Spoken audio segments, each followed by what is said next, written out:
मेघदूत।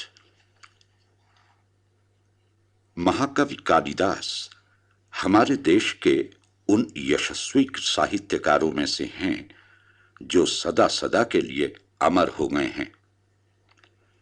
उनका यश इस विशाल देश की सीमाओं को लांघकर सारे सभ्य संसार में फैल चुका है। उन्हें हुए लगभग 1500 वर्ष हो चुके हैं, पर उनके काव्य और नाटक आज भी अपना सानी नहीं रखते, बल्कि यह कहना अधिक संगत होगा कि उनकी लोकप्रियता दिनों दिन बढ़ती ही जा रही है। इस महान कवि के जन्म स्थान, जन्म तिथि, यहां तक कि नाम और रचनाओं के बारे में भी विद्वानों में गहरा मतभेद है। विद्वानों ने उन्हें बंगाल, ओडिशा से लेकर मध्य भारत और कश्मीर तक का निवासी माना है। उनके जन्म के संबंध में ईसा पूर्व दूसरी शताब्दी से लेकर ईसवी सन छठी शताब्दी तक विभिन्न विद्वानों के विभिन्न मत हैं, परंतु अधिकतर विद्वान महाकवि की जन्मभूमि कश्मीर को मानते हैं और काल ईसवी सन 365 से 445 के बीच। एक बात तो बिल्कुल स्पष्ट है कि कालिदास देश भर में खूब घूमे थे। यही कारण है कि उन्होंने अपनी रचनाओं में जिन जिन स्थानों का वर्णन किया है वह पूरी सच्चाई लिए हुए है। महाकवि ने अपने जीवन के संबंध में कहीं कुछ नहीं लिखा है। उनकी रचनाओं से इतना स्पष्ट मालूम हो ही जाता है कि उनका ज्ञान, अनुभव और कल्पना का क्षेत्र बहुत विशाल था। वैसे तो कालिदास नाम से कोई 40 के लगभग ग्रंथ मिलते हैं, परंतु महाकवि कालिदास की प्रामाणिक रचनाएं केवल 7 ही मानी जाती हैं। 3 नाटक और 4 काव्य। नाटकों के नाम हैं मालविकाग्निमित्र, विक्रमोर्वशीय, अभिज्ञान शाकुंतलम, और काव्यों के ऋतु संहार, मेघदूत, रघुवंश, कुमार संभव। काव्यों में मेघदूत यद्यपि सबसे छोटा है, तो भी काव्य रसिकों ने इसे सबसे अधिक सराहा है। मेघदूत का नायक राजा कुबेर का अनुचर है। एक दिन प्रिया में अधिक अनुराग होने के कारण उससे स्वामी के कार्य में ढिलाई हो गई। इस पर कुबेर ने उसे अलका नगरी से साल भर के लिए निकाल दिया। तब वह अपनी पत्नी को अलका में छोड़कर रामगिरी पर्वत पर प्रवास के दिन बिताने लगा। जैसे तैसे प्रिया से बिछुड़े उसने कुछ महीने तो काट लिए, किंतु जब वर्षा ऋतु आरंभ हुई और काले कजरारे बादल आकाश में उमड़ने घुमड़ने लगे, तो उससे और नहीं रहा गया, अधिक नहीं सहा गया। अलका की ओर उड़ते बादलों को देखकर उसने सोचा, क्यों न बादल को ही मित्र बनाकर विरह में दुखी प्रिया को अपना संदेश भेज दूं। तब उसने कुटज के ताजे फूल अंजलि भरकर मेघ को समर्पित किए और अपना संदेश कहा। वह रामगिरी से लेकर अलका तक का मार्ग मेघ को बड़ी मार्मिकता के साथ बताता है। इतनी ही कथा इस काव्य में है। मेघदूत की सभी ने मुक्त कंठ से प्रशंसा की है। हमारे देश में तो सदियों तक मेघदूत के ढंग पर काव्य रचना होती रही। विदेशी साहित्यकारों की कृतियों पर भी इसका प्रभाव पड़ा है, पर मेघदूत अपना सा आप ही है, इसकी ऊंचाई को कोई नहीं छू सका। मेघदूत वियोग श्रृंगार की ऐसी रस भरी कविता है जो पाठक को अपने में डुबो लेती है। मेघदूत काव्य। एक यक्ष जब एक दिन अपने कर्तव्य में चूक गया, तब उसके स्वामी यक्षराज कुबेर ने उसे अपनी पत्नी से साल भर दूर रहने का शाप दे दिया। उस शाप से घटी महिमा वाले यक्ष ने तब वनवास के समय सीता के स्नान से पवित्र जल कुंडों और घनी छाया वाले पेड़ों से भरे रामगिरी के आश्रम में डेरा डाला। अबला पत्नी के वियोग में दुबले हो गए स्वर्ण कंगन के सरक जाने से सूनी कलाई वाले उस कामी यक्ष ने जैसे तैसे करके कुछ मास तो उस पर्वत पर काट लिए, पर जब आषाढ़ का पहला दिन आया तब उसने टीले से खेल में टकराते हाथी की तरह अपने पहाड़ की चोटी पर झुके मंडराते मेघ को देखा। फिर तो उसका धीरज टूट गया। काम का संचार करने वाले मेघ के सामने बड़ी कठिनाई से उमड़ते आंसुओं को रोके कुबेर का वह अनुचर देर तक सोचता रहा। अरे, जब प्रिया के सहवास से सुखी जनों का मन मेघ को देखकर जाने कैसा अनमना हो जाता है, तो फिर गलबहियां डालने के लिए आतुर उन विरहियों के क्या कहने जो अपनी प्रियाओं से दूर हों। सावन के समीप आने पर प्रिया के प्राणों को सहारा देने के उद्देश्य से उसने मेघ द्वारा ही कुशल संदेश भेजना चाहा। तट के कुटज के फूलों से अंजलि भर गदगद यक्ष ने मधुर वचनों से उसका स्वागत किया। कहां तो धुएं, धूप, जल और हवा से बना निर्जीव बादल, और कहां जीवंत चतुर दूतों से पठाया जाने वाला वह हिया का संदेशा। पर काम के मारे तीनों ने चेतन अचेतन का भेद कब दिया? वे तो दोनों के सामने स्वाभाविक ही दीन बन जाते हैं।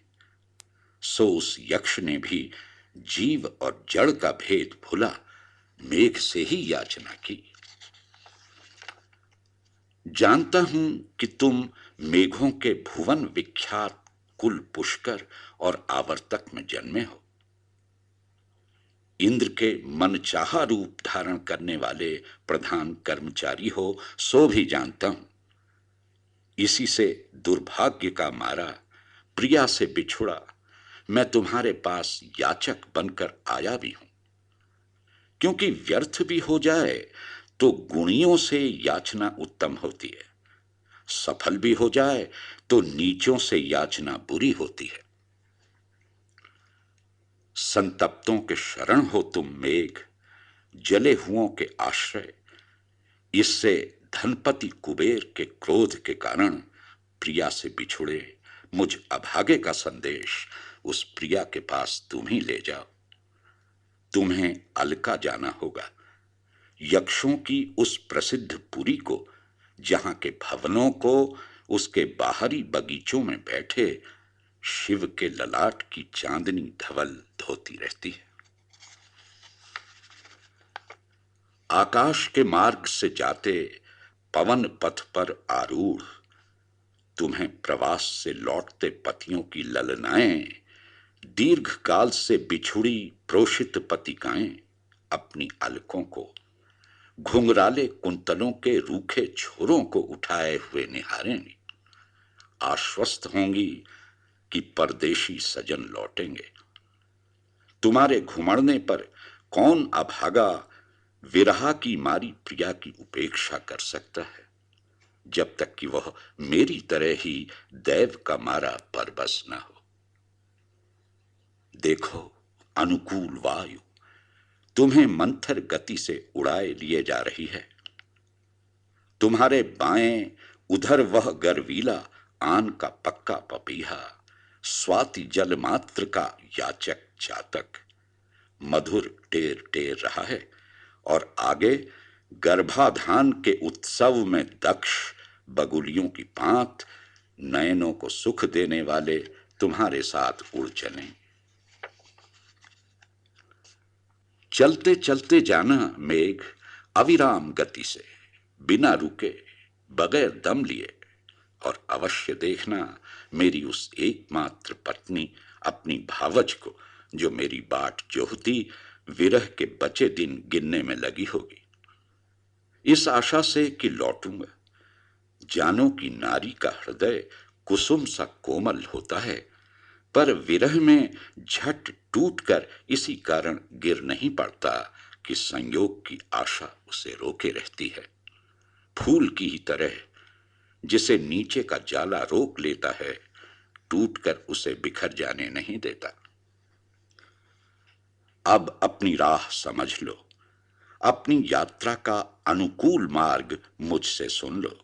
वह मार्ग जिसमें पर्वत होंगे, जिनकी चोटियों पर थक थक कर पांव रखते तुम चलोगे, जिसमें फूटते स्रोतों की धाराएं होंगी, जिनका हल्का जल स्वयं छींच छींच कर तुम पीते जाओगे।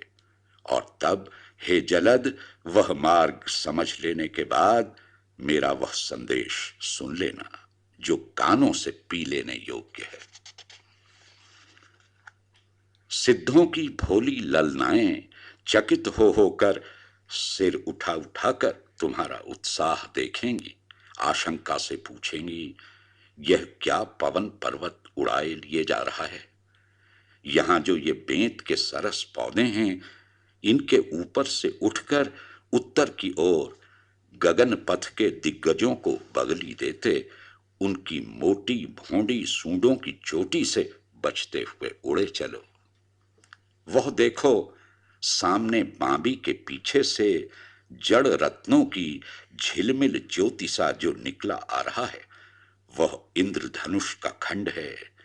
उससे तुम्हारा यह श्याम तन और भी कमनीय हो उठेगा, रंग बिरंगा सुंदर, जैसे झिलमिलाते मोर पंख से गोपाल कृष्ण का शरीर हो। खेती का फल तुम्हारे ही अधीन है, ऐसा जानकर गांवों की बहुएं भौहों के खेल में कोरे पर प्यार से भीगे अपने लोचनों से तुम्हें पी लेंगी। वहां तनिक बिरम जाना, उस भाल की ऊंची भूमि पर, फिर उसके खेतों पर बरस पड़ना, जिससे हाल के जूते खेतों से उठी गंध हवा को मह मह कर दे। इस प्रकार कृषि फल का कारण होने का प्रमाण नारियों को देते हुए कुछ हल्के होकर झट उत्तर की ओर उड़ चलना। आगे आम्रकूट पर्वत मिलेगा, अमरकंटक, जो दावानल को सारा धार बरसकर बुझाने वाले यात्रा से थके तुम्हारे जैसे परोपकारी मित्र को सिर आंखों पर लेगा।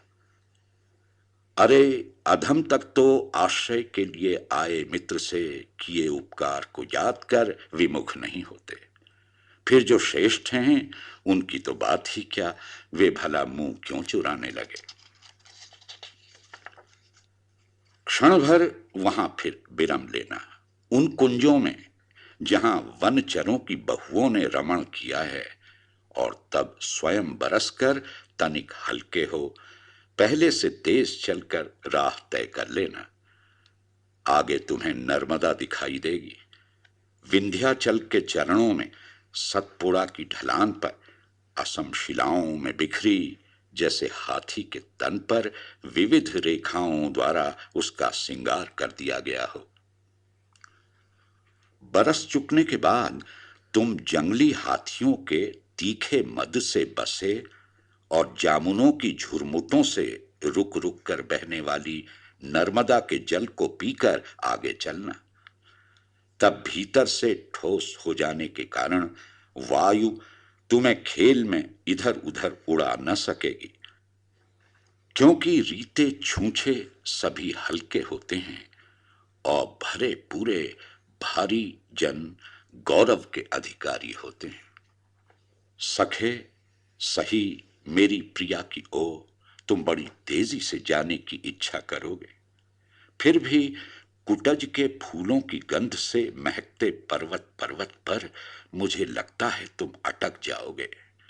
वैसे ही जब सफेद कोरों वाले सजल लोचनों से मोर स्वागत कर उठेंगे, तब तुम्हारा आगे बढ़ना कठिन हो जाएगा, पर चाहे जो उपाय करना पड़े, तुम वेग से चल पड़ने का प्रयास करना। तुम्हारे आगमन से दशार्ण देश में नई चहल पहल शुरू हो जाएगी। उपवनों की केवड़े की रौसों पर केतकी की नुकीली कलियों के सहसा खिल उठने से हरियाली छा जाएगी। घरों में आकर ग्रास खाने वाले कागा आदि पक्षियों के घोंसले बनाने की क्रिया से गांवों के पीपल, बड़ आदि वृक्ष भर उठेंगे। काले पके फलों से जामुनों के वन श्यामल हो उठेंगे। फिर तो मानसरोवर जाने वाले हंस भी वहां कुछ ही दिनों और ठहर सकेंगे। उसी दशार्ण की सारी दिशाओं में प्रसिद्ध विदिशा नाम की राजधानी है।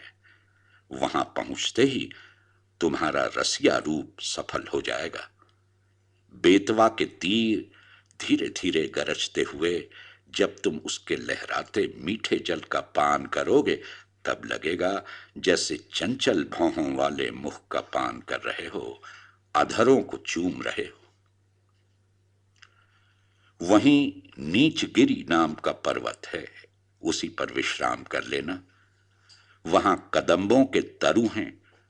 तुम्हारी परस से जब वे खिल उठेंगे, तब लगेगा जैसे गिरी का तन तुम्हारे स्वागत में पुलकित हो उठा है। नीच गिरी की कंदराओं में रसिया नागर वेश्याओं के साथ विहार करते हैं। उस रति भोग की उठती गंध नागरिकों के उद्दाम यौवन की कथा कहेगी। देखो, विश्राम कर चुकने पर फिर चल पड़ना। वन की नदियों के तीर जूही की बगीचियां हैं, जिन पर नई कलियां छाई हैं। उन कलियों को नए जल की फुहारों से सींच देना। उन बगीचियों की मालिनें कानों में कमल धारण करती हैं। वे कमल गालों का पसीना निरंतर पोंछते रहने के कारण कुम्हला गए होंगे। उन मालिनों को अपनी छांव से तनिक छूकर शीतल करते अपनी राह निकल जाना। तुम्हारा मार्ग उत्तर को है। उज्जैनी नगरी पश्चिम की ओर है। इससे उधर जाते मार्ग से हटना पड़ेगा, घूम कर जाना होगा। पर चाहे घूमकर ही क्यों न जाना पड़े, उज्जैनी की ऊंची अटारियों की गोद का सुख लूटने से न चूकना। क्योंकि वहां की नागरियों के तुम्हारी बिजली से चकित चौंधियाए नयनों की चंचल चितवनों में अगर तुम न रमे, उनके शिकार न हुए, तो निश्चय सभी कुछ से वंचित ही रह गए। जीवन तुम्हारा व्यर्थ बीता। आगे निर्विंध्या नदी मिलेगी। लोल लहरियों की थपकियों से निकलते हंसों की पांत रूपी करधनी बजाती, मद्यपान की अधिकाई से मस्त बहती, अपनी भंवर रूपी नाभि उघाड़ती, निर्विंध्या से राह में समागम कर उसका समस्त भीतरी रस चूस लेना। निर्विंध्या का आचरण प्रियतम से मिलती नारी का सा होगा। प्रियतम के प्रति नारी का पहला आलाप निशब्द प्रणय चेष्टाओं द्वारा ही संपन्न होता है। जहां गांवों के बूढ़े सयाने वत्सराज उदयन की ललित कलाओं के जानकार हैं, उस अवंती जनपद में पहुंच शालीना नगरी उज्जैनी को जाना, उसकी बात पहले कह चुका हूं। उज्जैनी क्या है? स्वर्ग का ही एक खंड। पुण्य का फल छीजने पर स्वर्गवासियों को धरा पर उतर आना पड़ता है। सो यह उज्जैनी उन्हीं द्वारा बचा कर लाए पुण्यों के फल से निर्मित स्वर्ग का ही उज्जवल खंड है। उज्जैनी में सुख के साधन अनेक हैं। वहां अटारियों की खिड़कियों की जालियों से निकलता नारियों के केश वासने वाले धूप का धुआं तुम्हारे श्यामल शरीर को पुष्ट करेगा। भवनों के पालतू मोर भी बंधु प्रेम से तुम्हें नृत्य का उपहार देंगे, नाच नाच तुम्हें भेंटेंगे, तुम्हारा स्वागत करेंगे। वहां के सुंदर नारियों के महावर लगे चरणों की छाप से अंकित फर्श वाले फूलों की सुगंध से महलों में नगरी का वैभव देखते, हे मेघ, तुम राह की थकान मिटा लेना। वहीं चंडीश्वर धाम है, महाकाल का मंदिर। वहां स्वामी शिव के नीचे कंठ जैसी श्यामल शोभा वाले तुम्हारे गात को शिव के गण सादर निहारेंगे। उनका निहारना अंगीकार करते तुम त्रिभुवन के स्वामी चंडीश्वर के पुण्य धाम को जाना। कमलों के मकरंद से सुरभित गंधवती नदी में क्रीड़ा करती युवतियों के अंग से धुल धुल कर छूटे अंगरागादि विलेपनों से बसी गीली हवा उस पवित्र धाम के उपवन को झकझोर देती होगी। वहां मंदिर की अपनी वेश्याएं हैं, देवता के संगीत में भाग लेने वाली, चंवर डुलाने वाली। नाचते समय चरणों की थिरकन से उनकी करधनी बज उठती है। दमकते रत्नों से झिलमिल मूठों वाले चंवर झलने से उनके कोमल कर थक जाते हैं। उन वेश्याओं के नख क्षतों को अपनी नव वर्षा की हल्की फुहारों से जो शीतल करोगे, सींच कर सुख दोगे, तो वे भी कृतज्ञता भरे उत्तर में तुम पर भौरों की पांत के से अपने लंबे कटाक्ष फेंक तुम्हें निहाल कर देंगे। उस नगरी में रात के समय प्रियतम से मिलने संकेत स्थान को जाती अभिसारिकाओं को जब राजपथ पर घुप अंधेरा छा जाने से हाथ को हाथ न सूझता हो, तब कसौटी पर कसी कनक रेखा की भांति अपनी बिजली चमकाकर उन्हें राह दिखा देना। बरस गरज कर कहीं मुखर न हो उठना। कोमल हृदया नारियां स्वभाव से भयातुर होती हैं। देर तक बार बार चमकने विलसने से तुम्हारी पत्नी बिजली खिन्न हो गई होगी, थक गई होगी।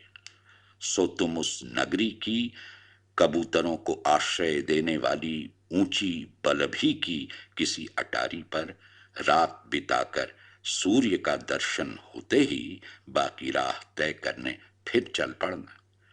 एक बार मित्र का प्रयोजन साधने का बीड़ा उठा लेने पर लोग फिर उसे पूरा करने में ढिलाई नहीं करते। गंभीरा नदी के दर्पण स्वच्छ मानस रूपी निर्मल प्रसन्न जल में तुम्हारे सहज सुंदर तन का प्रवेश होगा ही, प्रतिबिंब पड़ेगा ही, पर कहीं अति धीरता के कारण उसकी कोई सी उजली और उछलती मछली सी चंचल चितवनों को व्यर्थ न कर देना, उनकी उपेक्षा न कर देना। उस नदी का नील सलिल तट से नीचे उतर गया होगा, जिसे उस पर झुकी बेंत की डालें छू रही होंगी। लगेगा जैसे गंभीरा का नील वसन साड़ी नीचे सरकता नितंबों को नंगा करता जा रहा है और नदी अपने बेंत रूपी करों से उसे रोकती संभालती जा रही है। मित्र मेघ उसे फिर भी सरका कर उस पर लंबे झुके तुम्हारा वहां से प्रस्थान भला क्यों कर हो सकेगा? कठिन ही होगा। भला ऐसा कौन है जो उस स्वाद का जानकार होकर भी नंगी जांघों को छोड़कर चला जा सके? वहां देवगिरी पर स्कंद का नया निवास है। तुम जलधर वृत्ति छोड़ थोड़ी देर के लिए पुष्प मेघ बन जाना। गगन गंगा के पवित्र जल से भीगे फूलों को बरसाकर तुम स्कंद को स्नान कराना। ललाट पर नवल चंद्र धारण करने वाले भगवान शंकर ने देवताओं की सेना की रक्षा के लिए सूर्य से भी प्रखर जिस तेज को अग्नि के मुख में रखा था, स्कंद वही तेज है। सरकंडे के वन में उत्पन्न उस देवता की पूजा संपन्न करने के बाद जब वीणाधारी सिद्ध दंपति तुम्हारी बूंदों के डर से राह छोड़ दें, तब तुम आगे बढ़ना और तब चंबल का मान रखने के लिए नीचे झुक पड़ना, क्योंकि वह नदी गोमेध करने वाले रंती देव की कीर्ति है, जो जलधारा का रूप धारण कर धरा पर उबल पड़ी है। चंबल को पार कर अपने सुंदर गात का दशपुर की ललनाओं के नेत्रों का आकर्षण बनाते तुम आगे बढ़ जाना। दशपुर की नारियां भ्रू विलास में बड़ी निपुण हैं, चितवनों के खेल में अभ्यस्त हैं। जब वे पलकों को ऊपर उठाती हैं, तब लोचनों की श्वेत श्याम आभा देखते ही बनती है। फेंके हुए कटाक्ष में आंखों के श्वेत कोरों के पीछे की बरौनियों की काली कतार कुछ ऐसे चलती है जैसे किसी के फेंके जूही के फूल के पीछे भौरों की पांत उड़ी जा रही हो। आगे ब्रह्मावर्त जनपद है, उस पर अपनी छाया डालते क्षत्रियों के संहार के सूचक कुरुक्षेत्र पहुंच जाना। वहां गांडीवधारी अर्जुन ने राजाओं पर तीखे तीरों की वर्षा कर उनके मुखों की वही गति कर डाली थी जो स्वयं तुम बूंदों की वर्षा से कमलों की कर डालते हो। बंधु प्रेम के वशीभूत कौरव पांडवों के युद्ध से विरक्त हो प्रिया पत्नी रेवती के प्रतिबिंब से अंकित मन के अनुकूल स्वादु मदिरा छोड़ बलराम जिस सरस्वती के तीर पर जा रमे थे, उसका जल जब तुम पियोगे तब तुम्हारा मानस सर्वथा शुद्ध हो जाएगा, बस रंग भर श्याम रह जाएगा। वहां से कनखल जाना, शैलराज हिमाचल से उतरती उन गंगा के पास जो सगर पुत्रों के लिए स्वर्ग तक पहुंचाने वाली सीढ़ी बन गई थी। गंगा आकाश से पहले शिव की जटा में उतरी थीं। इनके इस प्रकार स्वामी के मस्तक के जटा जाल में उतरने से पार्वती स्वाभाविक ही चिढ़ गई। पार्वती के चढ़े तेवरों को अपनी फेन रूपी व्यंग भरी मुस्कान से तिरस्कृत कर गंगा ने तब चंद्र लग्न लहर रूपी हाथों से शिव के केश पकड़ लिए थे। आकाश में दिग्गज की भांति पिछला आधा अंग आगे को झुकाए जब तुम गंगा के स्फटिक स्वच्छ जल का पान करना चाहोगे, तब उसकी धारा पर तेजी से गिरती तुम्हारी छाया से ऐसा लगेगा जैसे प्रयाग से भिन्न इस स्थल पर भी यमुना का गंगा से अभिराम संगम बन गया है। यदि हिमालय में क्रुद्ध होकर उछलते हुए शरभ मृग उनके मार्ग को छोड़कर विचरने वाले तुम्हारी ओर अपने आप ही अपने अंग भंग करने के लिए वेग से उछले, तो तुम भी उन पर धारासार ओले बरसाकर उन्हें कुचल देना। निरर्थक कार्य में कूदने वाला भला कौन है जो तिरस्कार का पात्र नहीं बनता। बांसों के छेदों में हवा के भरे जाने से वे मधुर बज उठते हैं और किन्नरियां उनसे राग मिलाकर शिव द्वारा त्रिपुरासुर की विजय के गीत गाती हैं। यदि तभी हे मेघ गुहाओं को गुंजाने वाला तुम्हारा ध्वनन मृदंगनाद की भांति उनसे मिल गया, फिर तो वहां पशुपति पूजा का समूचा साज ही इकट्ठा हो जाएगा। हिमालय के बहिरंग के आकर्षक दृश्यों को देखते उन्हें लांघते तुम आगे बढ़ जाना। परशुराम के बनाए उनके यश के सूचक क्रौंच रंध्र नामक हंसों के आने जाने के द्वार की ओर उस मार्ग में तनिक तिरछे लंबे होकर जब तुम वेग से उत्तर दिशा की ओर निकलोगे, तब लगेगा जैसे बलि छलन के लिए उसका सर्वस्व नापने के अर्थ उठा हुआ त्रिविक्रम विष्णु का श्याम चरण हो।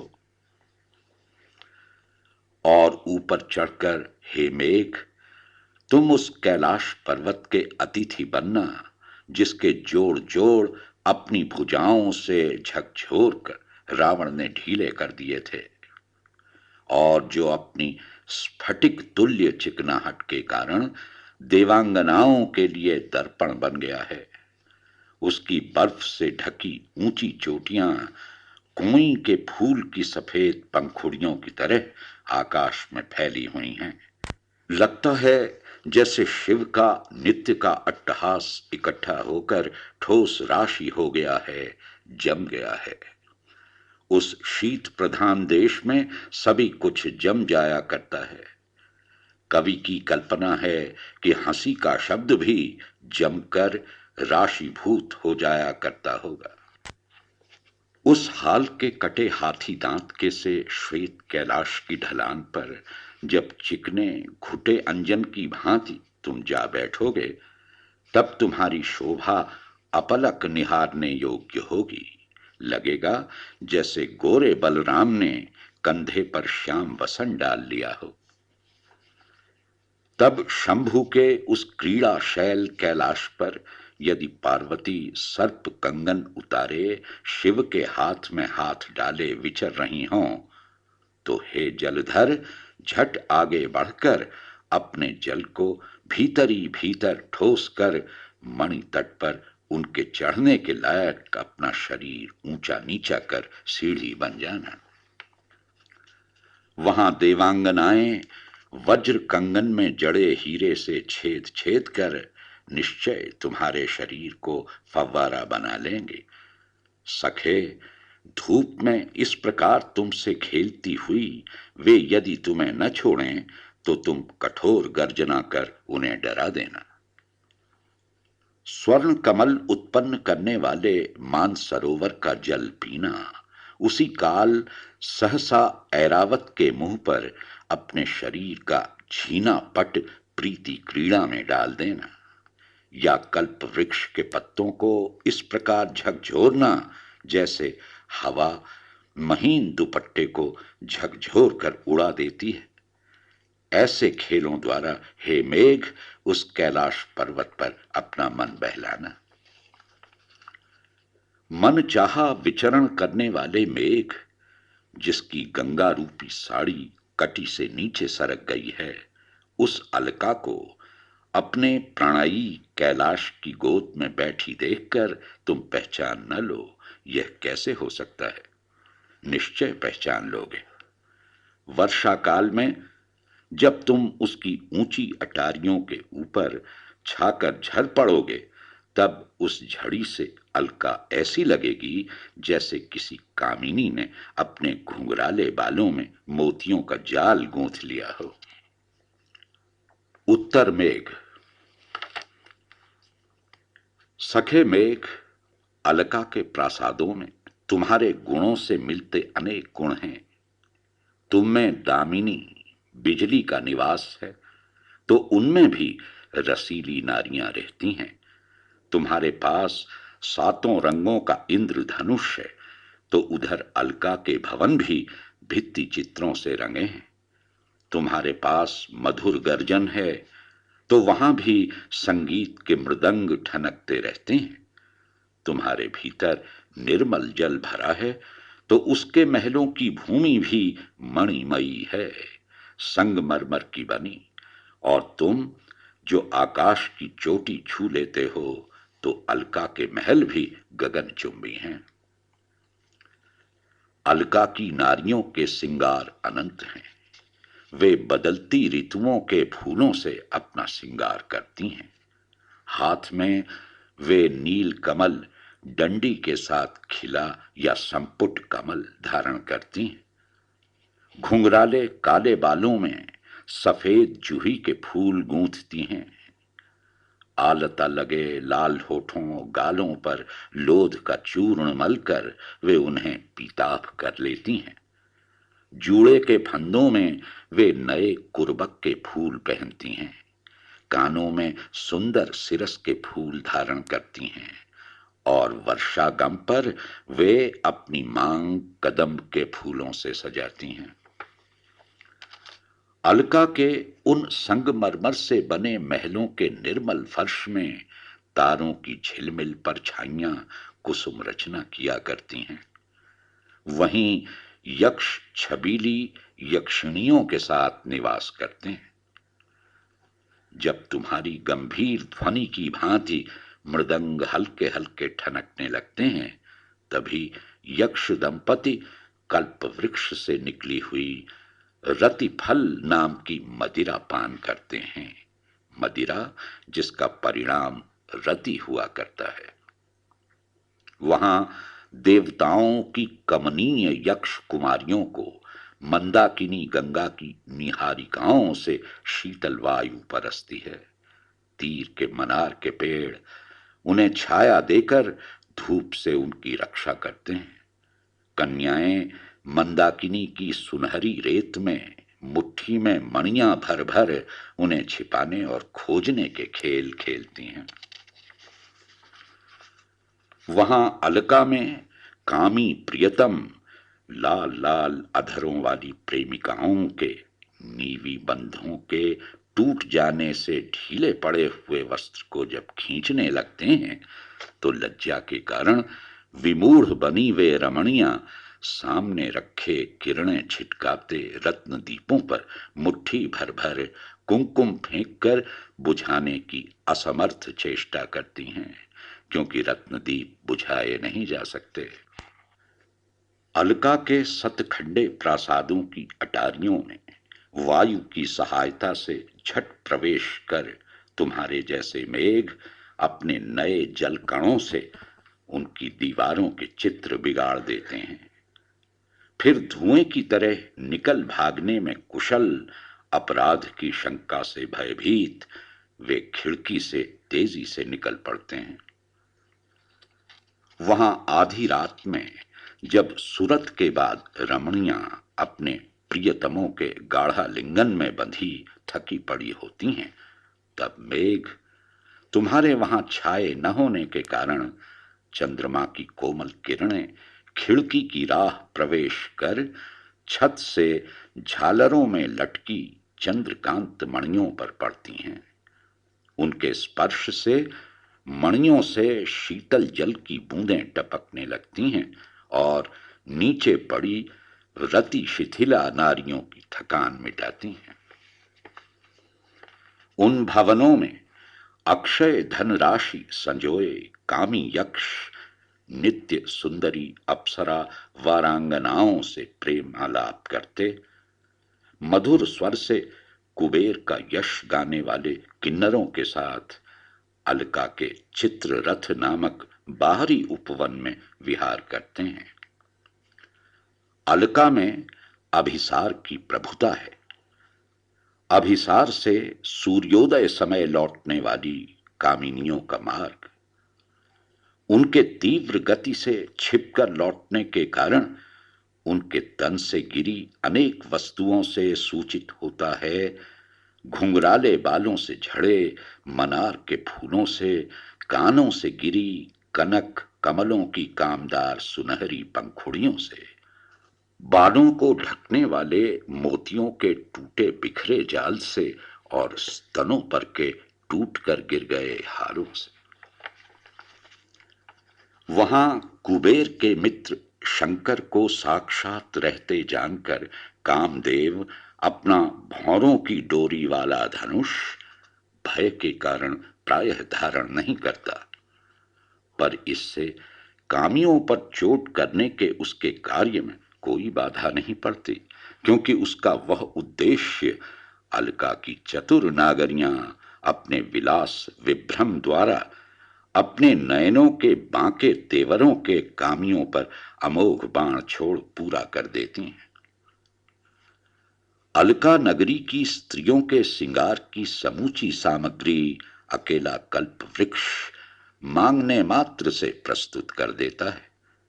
उदाहरणार्थ रंग बिरंगे वस्त्र, चितवनों में चंचल आकर्षण भरने में निपुण मदिरा, विविध रंगों के फूल और पत्तों के दल, अनेकानेक आभूषण, चरण कमलों को भांति भांति से रंगने के लिए महावर। वहीं धनपति कुबेर के भवन से कुछ उत्तर हमारा प्रासाद है। इंद्रधनुष के समान अपने सुंदर तोरण से वह दूर से ही पहचाना जा सकता है। उस प्रासाद के एक ओर मंदार का बाल तरु है, जिसे मेरी प्रिया ने पुत्रवत पालकर बड़ा किया है। वह अपने फूलों के गुच्छों से लद जाता है, उनके भार से झुक जाया करता है, उन्हें हाथ बढ़ाकर तोड़ा जा सकता है।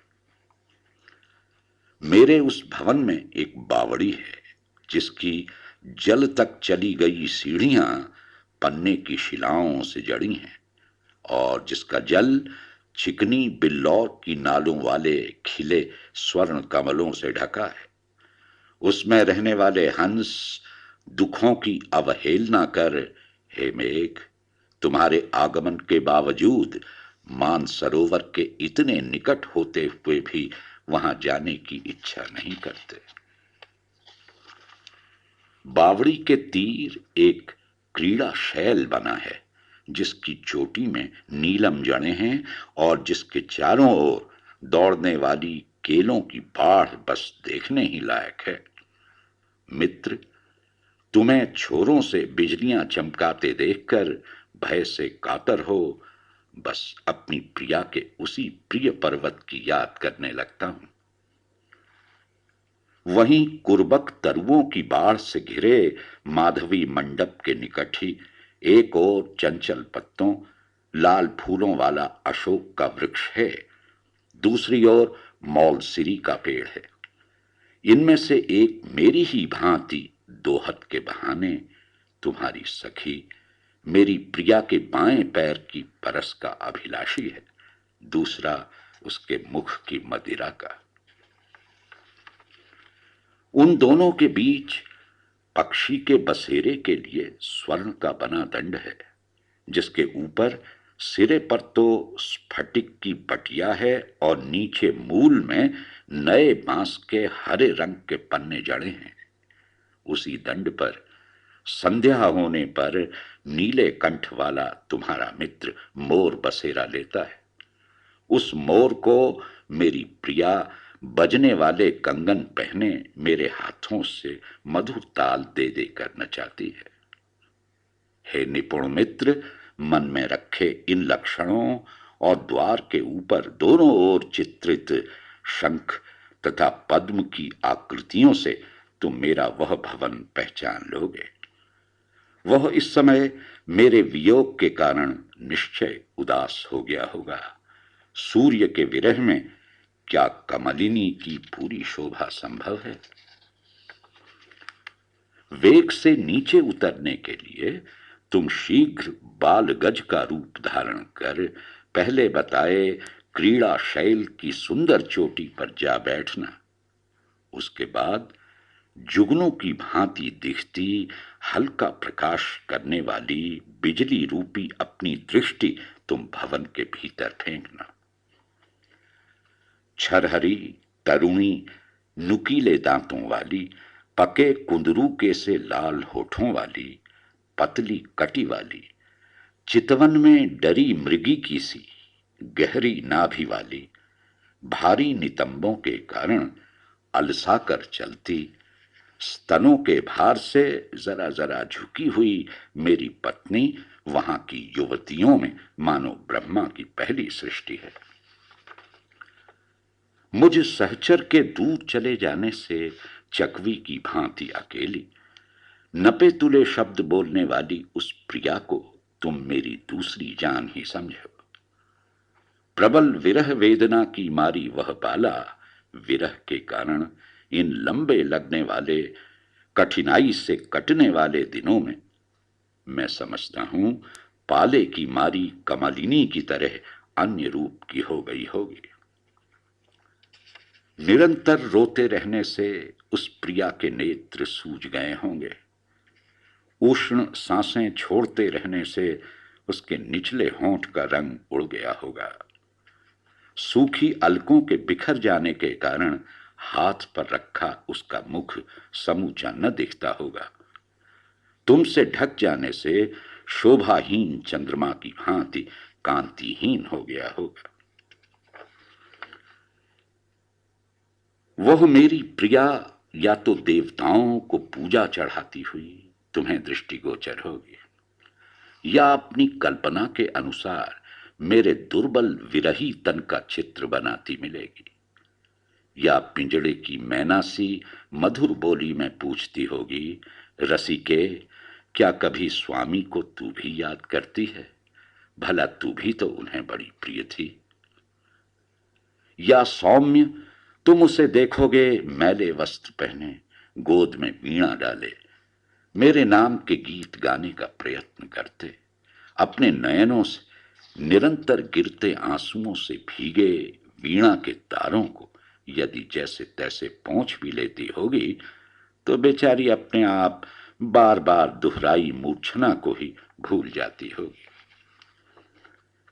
या मेरे शाप संबंधी विरह की अवधि के बचे मासों के दिन देहली पर चढ़ाए पूजा के फूलों को भूमि पर रख रख कर गिन रही होगी, या पहले संयोग के समय मेरे साथ किए विलास की मन ही मन याद करती होगी। प्रियतमों के वियोग में नारियों के प्रायः यही मन बहलाव हुआ करते हैं। इस प्रकार दिन में भांति भांति की क्रियाओं में उलझे रहने के कारण मेरा वियोग तुम्हारी सखी को इतना न सताता होगा, पर सोचता हूं रात में जब विनोद के ये साधन न रहते होंगे तब उसकी वेदना बेहद बढ़ जाती होगी। सोहे मेघ आधी रात को विरह व्रत पालती भूमि पर उनीदी उचटी नींद सोती उस साध्वी को मेरे संदेश से सुखी बनाने के लिए भवन की खिड़की में बैठकर तुम देखना। मन की व्याधि के कारण दुबली विरह व्रत की पत्तों आदि से रची शैया पर एक ही करवट सोई वह ऐसी लगती होगी मानो पूर्व दिशा के क्षितिज पर चंद्रमा की बची हुई बस एक कला की मूर्ति हो। संयोग काल में पहले जो रात मेरे साथ विलास करते क्षण भर में बीत जाया करती थी, मेघ तुम देखोगे कि वही रात उसे अब निरंतर गिरते गर्म आंसुओं के साथ पहाड़ की तरह हो जाती होगी। खिड़की की जाली से छन छन कर आती अमृत शीतल चंद्र किरणों को पूर्व स्नेह से भेंटने के लिए उसके नेत्र बढ़ते होंगे, फिर दुख की मारी वह अपनी आंसुओं भरी आंखों को भारी पलकों से मूंद लेती होगी, ठीक उसी स्थल कमलिनी की तरह जो बदली के दिन में न तो भरपूर खिल ही पाती है, न बंद ही हो पाती है, न जागती है न सोती है। मेरी प्रिया को तुम इस स्थिति में पाओगे। अधर पल्लव को सुखाने वाली तप्त सांसों की फूंक से तेलहीन रूखी स्नान के कारण गाल पर गिर आने वाली लट को वह बार बार हटा रही होगी। किसी प्रकार स्वप्न में ही मेरे साथ समागम का सुख मिल जाए इस आशा से नींद का आह्वान करती होगी, पर निरंतर आंसुओं के उमड़ते रहने से नींद की वह जगह भी भर जाती होगी। विरह के पहले दिन बिना गूंथे जिस वेणी को मैंने बांधा था और जिसे शाप की अवधि बीतने पर चिंता मुक्त हो मैं ही खोलूंगा, उस चुभनी रूखी उभरी एक लट वाली चोटी को बढ़े नाखूनों वाले हाथ से वह गाल से बराबर सरका रही होगी। वह अबला सारे आभूषण उतार विविध प्रकार के दुख सहती अपने दुर्बल तन को शैया पर जैसे तैसे रख पाती होगी। उसे देख निश्चय तुम्हारी आंखों से नई बूंदों के आंसू बरस पड़ेंगे। सभी कोमल हृदय वाले जनों का चित्त प्रायः करुणा से भरा होता है।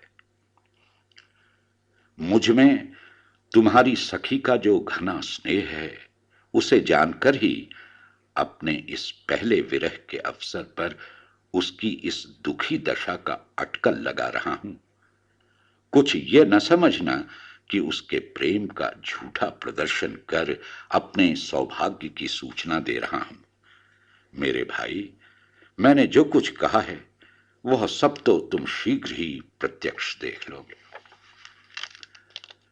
मुंह पर लटक कर फैल जाने वाली अलकों के कारण कटाक्ष फेंकने में असमर्थ, काजल के अभाव में चिकनाई से रहित सूना लगने वाला, मदिरा तज देने से भौं संचालन की क्रिया भूला हुआ उस मृगनयनी का बायां नयन तुम्हारे पहुंचने पर सोचता हूं कुछ ऐसे फड़क उठेगा जैसे मछली के चलने से कमल फड़क उठता है।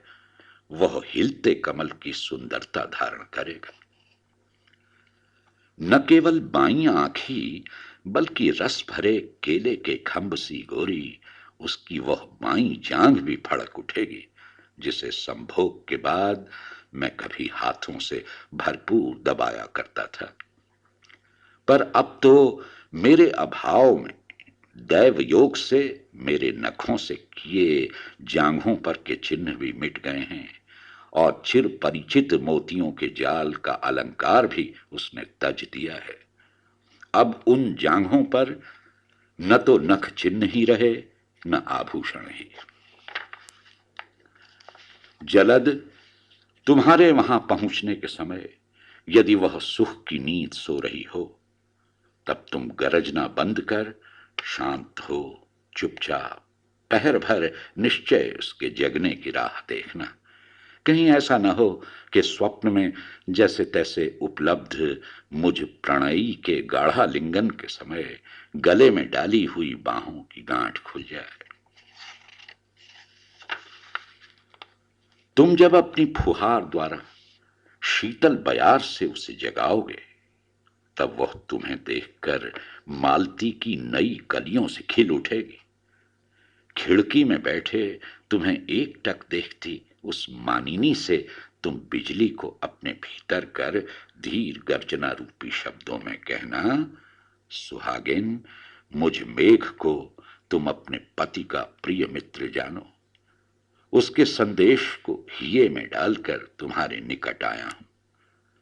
जानो मुझे वह मेघ जो अपने धीर गंभीर मधुर नाद से प्रियाओं की विरह में बंधी वेणी खोलने को उत्सुक, राह में बिल में परदेशी पतियों को घर शीघ्र लौटने को प्रेरित करता है। तुम्हारे इस प्रकार कहने पर राम का संदेश लाए हनुमान के प्रति सीता की भांति उत्कंठा से फूले हृदय से वह तुमको निहारेगी, तुम्हारा सत्कार करेगी, सर्वथा एकाग्र चित्त हो संदेश सुनेगी। जानो सखे कि नारियों के लिए पति के मित्र द्वारा पहुंचाया प्रियतम का संदेश उसके साक्षात संयोग से कुछ ही घटकर होता है। चिरंजीव, मेरी प्रार्थना मान और अपनी परोपकार भावना से प्रेरित हो मेरी उस प्रिया से इस प्रकार कहना, अबले तुम्हारा सहचर रामगिरी के आश्रम में है, अभी जीवित है। तुम्हारा वह विरही तुम्हारी कुशल पूछता है। विपदाओं के सहज शिकार प्राणियों का सबसे पहले यही पूछना उचित भी है। तुम्हारा वह दूरवर्ती सहचर शाप से मजबूर, वैरी विधाता द्वारा रोकी राह से मजबूर, केवल अपने संकल्पों द्वारा मानस में ही तुमसे एक ही भाव हो रहा है। तुम्हारे क्षीण गात को वह अपने क्षीणतर गात से, तुम्हारे विरह जनित घने ताप को अपने घनतर ताप से, तुम्हारे आंसुओं को अपने अधिकतर आंसुओं से, तुम्हारी उत्कंठा को अविराम उत्कंठा द्वारा, तुम्हारी उसासों को अधिकतर उसासों द्वारा ही वह भेंटना परसना चाहता है। जो सखियों के सामने कहने योग्य बात भी गालों को छू लेने के लोभ से कान में ही कहने को आतुर रहता था, आंखों और कानों की पहुंच से दूर तुम्हारे उस प्रियतम ने विरह वेदना की स्थिति में जैसे तैसे कुछ संदेश के शब्द जोड़ मेरे मुंह से इस प्रकार कहलाया है। प्रिय, श्यामलता में तुम्हारे झरहरे तन की छटा पा लेता हूं, चितवन डरी हिरनियों की आंखों में पा लेता हूं, मुंह की शोभा चंद्रमा में, केश मोरों के पंख दल में, तुम्हारी भौहों के तेवर नदी की हल्की चोखी लहरियों में देख लेता हूं। पर हाय, कठोर हृदय, कहीं भी एकत्र तुम्हारी समता नहीं मिलती।